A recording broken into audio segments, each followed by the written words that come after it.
QG de Nicolas Sarkozy avec un jeune militant, je crois, Jeff. Effectivement, je suis avec Charles-Henri Aloncle, qui est le responsable des jeunes avec Nicolas Sarkozy, qui s'attendait peut-être à faire la fête ce soir pour ce premier tour. Et finalement, c'est une soirée difficile. Charles-Henri Aloncle, votre candidat ne sera peut-être même pas qualifié pour le second tour. Comment vous expliquez ce résultat? Ouais, c'est une soirée difficile, d'autant plus que là, il est 21h30. Les quelques chiffres qu'on connaît, c'est notamment la participation de la gauche. On a 15% d'électeurs déclarés qui se disent être de gauche, qui ont voté à la primaire aujourd'hui. On ne s'attendait pas du tout à ça. Elle n'explique peut-être pas tout cette participation, puisque François Fillon est largement en tête, y compris auprès des électeurs de droite qui ont voté aujourd'hui. Bien sûr, pour François Fillon, l'écart a l'air d'être net. Il mérite sa première place si elle est confirmée. Il aura fait une très belle campagne. En revanche, 15% d'électeurs de gauche sur 4 millions de personnes, ça représente 600 000.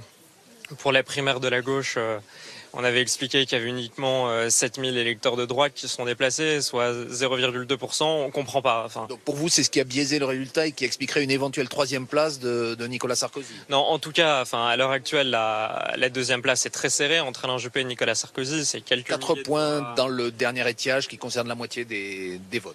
Oui, non, bien sûr, mais sur 600 000 électeurs qui se déclarent de gauche, ça reste quand même assez serré. On s'y attendait pas, je vais être tout à fait franc avec vous. Et voilà, et c'est quand même le premier constat qu'on fait qui a été dur, c'était sur cette participation de la gauche. Entre Alain Juppé et François Fillon, votre cœur penchera de quel côté? Votre vote, plus exactement? Nicolas Sarkozy incarnait quand même une sorte de droite qui s'assumait. Sur beaucoup de sujets, il a eu des positionnements que ses concurrents n'avaient pas.